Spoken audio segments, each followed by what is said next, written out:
Madame, Monsieur, Yorana et bienvenue dans votre journal sur TNTV au sommaire de ce dimanche 11 janvier. Les arrêts maladie de courte durée dans le viseur des employeurs. Face à leur impact économique, l'hypothèse de contrôle renforcé refait surface au Fénois malgré l'absence de cadre juridique clair.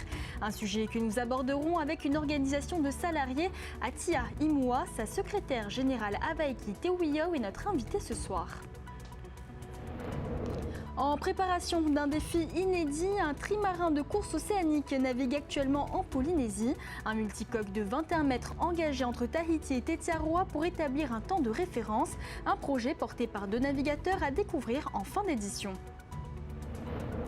Et son voyage ne fait que commencer. Le court-métrage polynésien Les Enfants Fahamou poursuit son parcours à l'international. Après une sélection en Sardaigne et plusieurs récompenses à Paris, le film est désormais attendu à Los Angeles.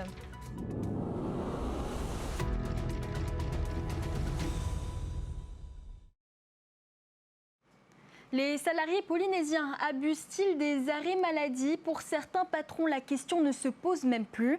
Face au coût des absences, une société calédonienne spécialisée en contre-visite envisage même de s'implanter ici au Fénois, et ce malgré un cadre juridique encore inexistant. Les détails avec Nicolas Pérez. 95 600 arrêts maladie étaient délivrés en 2023, une centaine de plus en 2024. Soit une moyenne de 1,29 arrêts pour les 73 965 salariés enregistrés. Faute de données sur la durée des arrêts, leur motif ou leur évolution, ces volumes restent difficiles à contextualiser. Pourtant, les représentants patronaux parlent d'abus, notamment sur les arrêts de moins de 3 jours, correspondant aux jours de carence à la charge des entreprises.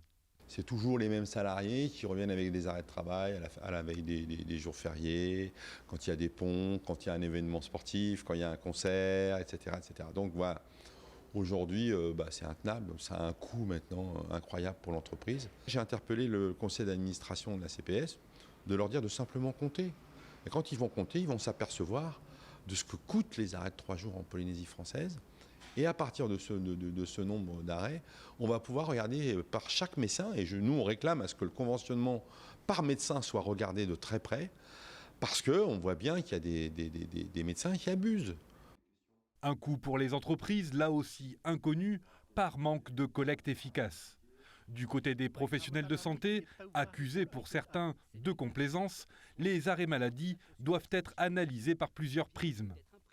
Il y a probablement, et on ne le dit pas, des gros prescripteurs d'arrêt maladie, peut-être des médecins un petit peu déviants qui prescrivent trop, à la même façon qu'il y a des entreprises où il y a un surcroît d'arrêt de travail par un mauvais management et une mauvaise organisation du travail.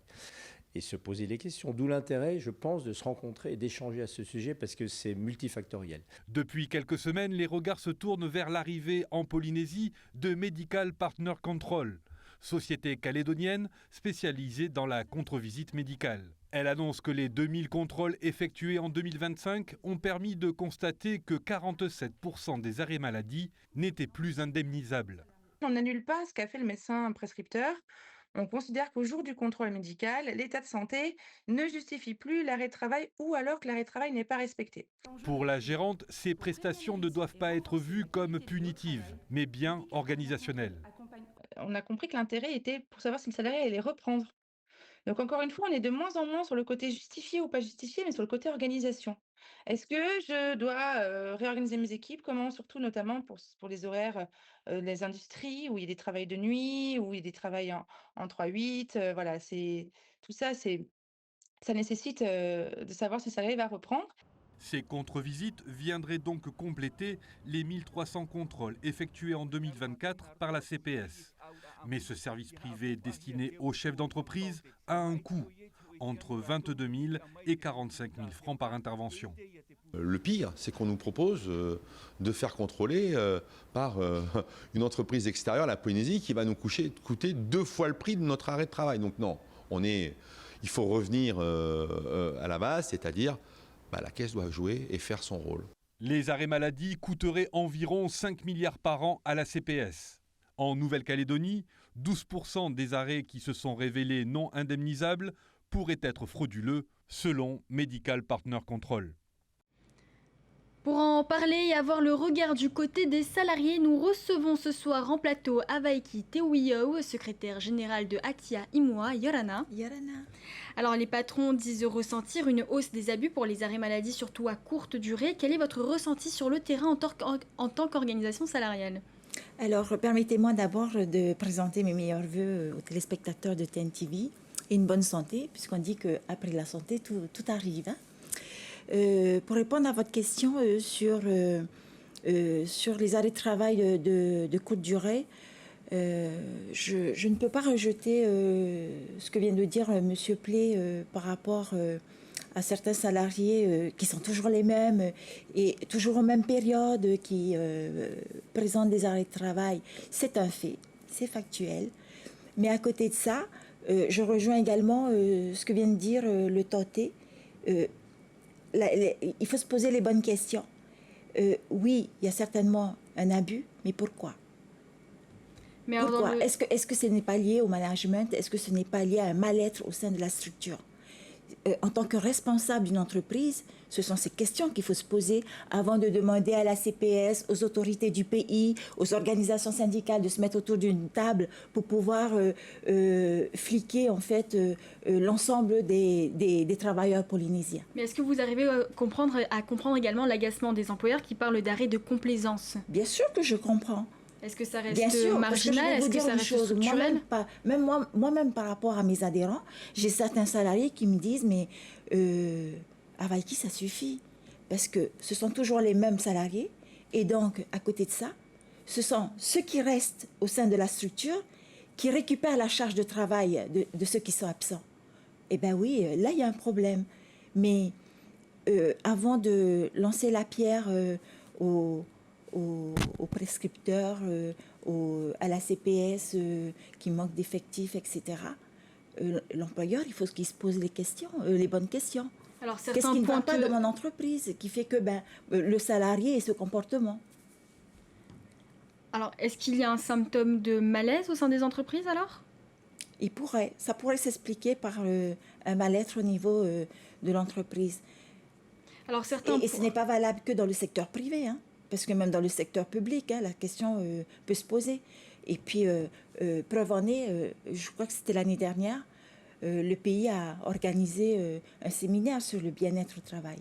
Alors, certains pointent surtout un manque de contrôle, notamment sur les arrêts à répétition. Est-ce que vous êtes du même avis ? On ne peut pas mettre des gendarmes derrière chaque salarié, ce n'est pas possible.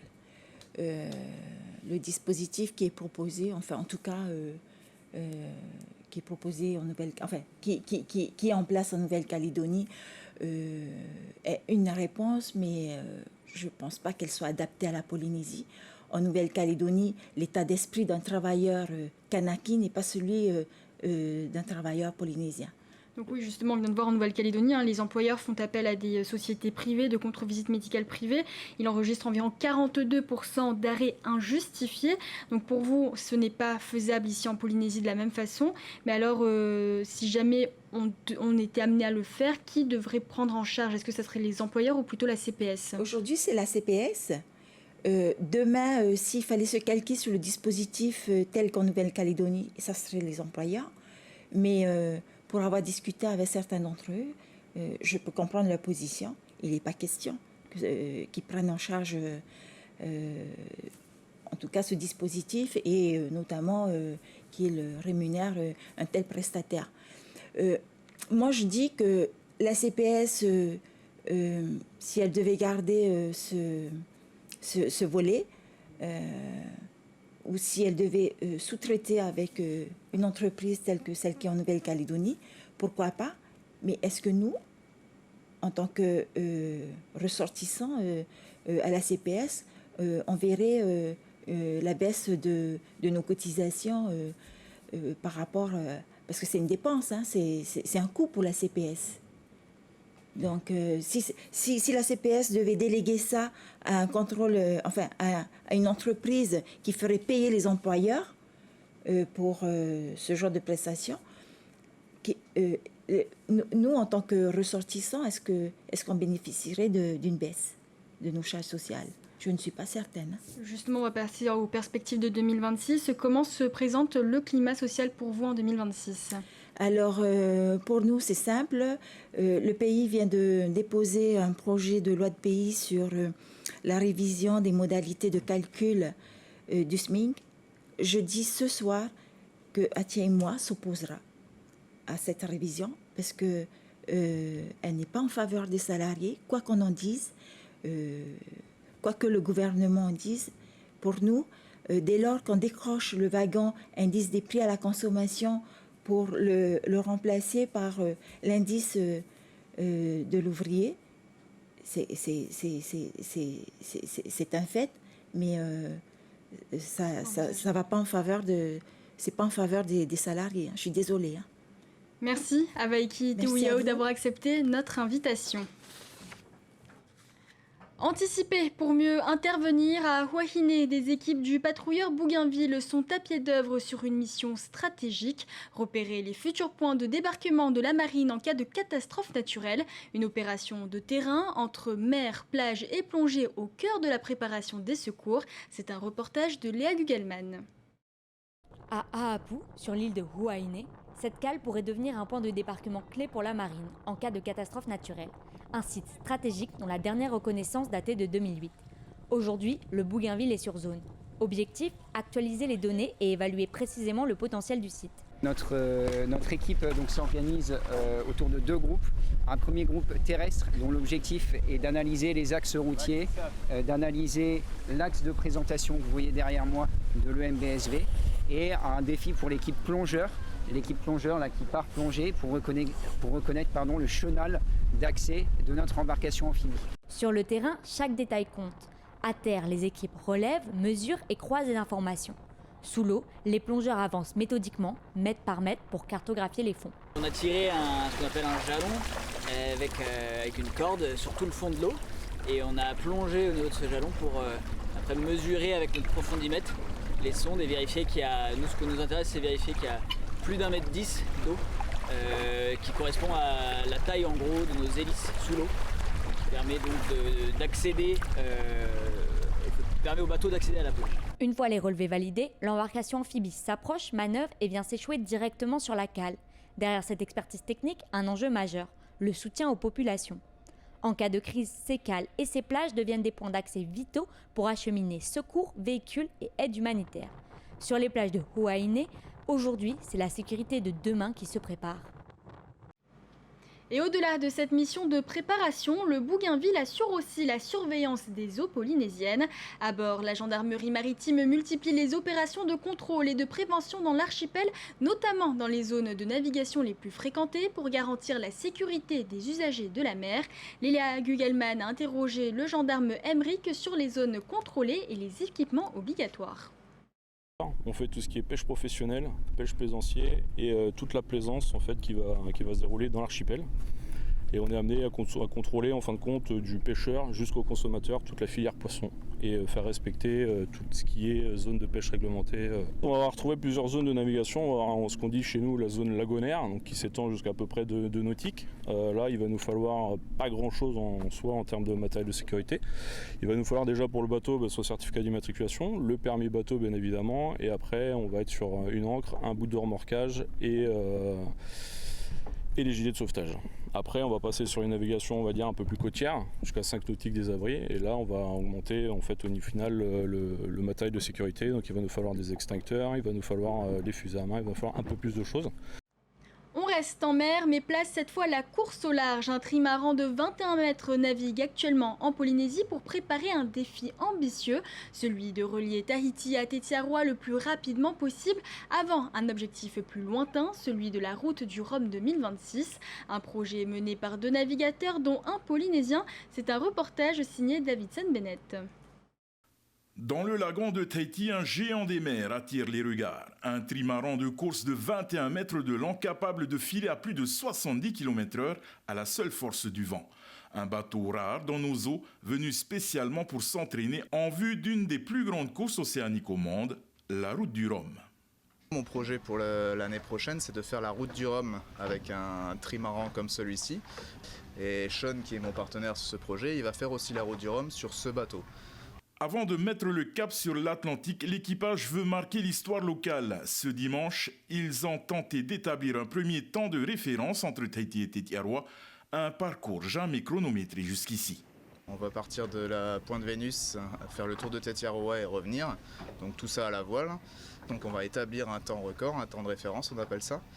Histoire qu'après, s'il y a d'autres gens qui veulent le battre, ils peuvent se lancer à l'assaut de ce record et essayer de battre notre temps. Au-delà de la performance, ce projet veut faire rayonner la Polynésie sur les grandes routes océaniques. Michael Girard, navigateur né à Tahiti, rêve d'un projet 100% polynésien dans les plus grandes courses au large.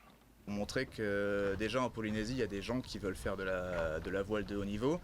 Donc on s'est dit qu'avoir ce bateau ici, c'était l'occasion de faire ce record pour dire aux gens, voilà, on est là, on peut faire des belles choses et on recherche des partenaires. Son partenaire, Sean Vernon, s'est déjà illustré. Il vient de battre un record en solitaire entre Los Angeles et Tahiti, 9 jours seulement pour traverser le Pacifique à la voile. Je me suis constamment poussé les limites sur le bateau. J'ai couru 500 nautiques par jour, soit près de 1000 km par jour. Je suis extrêmement content de mon temps. Les deux navigateurs se retrouveront en France cette année pour préparer la route du Rhum 2026. 2 trimarans, une même aventure et un objectif, porter les couleurs du Fénois sur l'Atlantique. Un film polynésien qui continue de s'exporter. Le court-métrage Les Enfants Fahamou poursuit son parcours international. Après une sélection le mois dernier en Sardaigne, il a été récompensé à Paris dans 3 catégories avant une nouvelle sélection aux Independent Shorts Awards de Los Angeles. C'est un sujet signé Pierre Lamarque et Wallis Glaise. C'était l'été dernier à la délégation de la Polynésie à Paris. Techniciens, figurants et membres de la communauté polynésienne en pleine action. L'aventure ne faisait que commencer pour le court-métrage Les Enfants Fahamou et aujourd'hui, elle se poursuit jusqu'en Sardaigne. Le film est en course pour remporter le meilleur court-métrage du Coliseum Film Festival. Franck Doucet est déjà fier de cette reconnaissance. Quelque chose de très très fort, même d'émotionnellement fort, puisque la préparation de ce court-métrage est 2 ans de travail. 2 ans de travail, 2 ans de préparation. J'en parlais avec Terry tout à l'heure. On était 120 sur le premier jour, le premier jour du tournage, 120 sur le plateau, des caméras dans tous les sens. Et puis après, le tournage se passe très très vite, plus vite qu'on ne pense même. Et puis après, on dérush, on regarde, on fait le montage, on traite le son, on passe des semaines dans un studio pour traiter toutes ces images, faire le montage. Et puis enfin, livrer ce qu'on appelle un film en espérant qu'il puisse avoir une carrière la plus longue possible. L'œuvre met en lumière la coutume de l'adoption fénois, mais aussi la quête identitaire qu'elle engendre chez les enfants concernés. Je vous remercie chaleureusement le Festival Colifé, son équipe, le jury, pour cette reconnaissance. Ce film est né de la cause des enfants Fahamou et de leur droit à leurs racines et leur identité. Terry Taputu, habitué aux caméras et à la scène, incarne le président de la Polynésie dans cette fiction. Avec un dynamisme fédérateur, cet ambassadeur de la culture polynésienne partout dans le monde est touché par cette distinction. Je suis très très ému, j'ai un peu les larmes aux yeux. Je pense surtout à tous les enfants Tamari Fahamou. Le court-métrage n'a pas fini de faire parler de lui, puisqu'après l'Italie, Les Enfants Fahamou a été récompensé par le Ciné Paris Film Festival dans 3 catégories. Et récemment, le film a même été sélectionné à l'Independent Shorts Awards de Los Angeles.